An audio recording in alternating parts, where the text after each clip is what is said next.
David Erdos with poem 38 from the COVIDIan Age. The death of my birthday. As far as I know, this year, I received no Facebook happy birthdays. I took the hint blithely, knowing that to age is to fade in some realms. Not that I checked, or even thought to look at it, and yet the lack of content's a comment on the particular social hand we're all dealt. I also got very few in the flesh, so to speak, which is perhaps a little more wounding. To those who sent or were lost to life, I am grateful, but there was something else going on, some form of removal from sense, or if not sense first felt, then from purpose, as if the rearranged light on new stages stripped life of its drama and abbreviated all the more its short song. There were many close friends who sought to say nothing, as if such an act was admission for the precision and path of what's changed.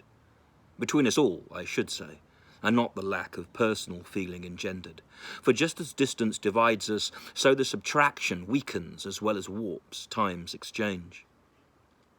What I seem to have been given was proof that I was no longer essential to anyone else but the shadow I may seek to display in stark light across an increasingly closed gallery, one to which I no longer have access, or will even get to glimpse briefly when the projected opening times are deemed right.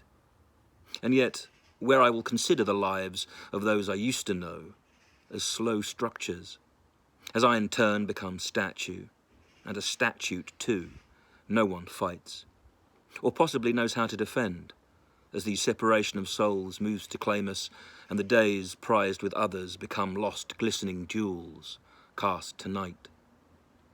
I would naturally say, despite this, that there is no point to self-pity. The celebration of birthdays is ego, and there are many in turn I have missed. So please know that I speak only about separation, and that the long howl heard now in houses would soon transmute into pleasure at the touch of a friendly hand, or love tryst.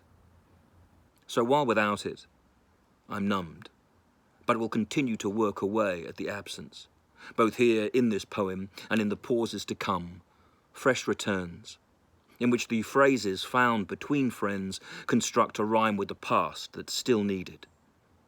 As I raise my empty glass to ghosts given, the birthday cake creases and each candle folds as souls burn, as well as steam.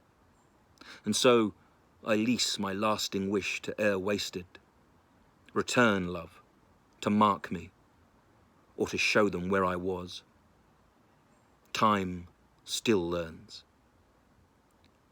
David Erdos, September the 14th, 2020.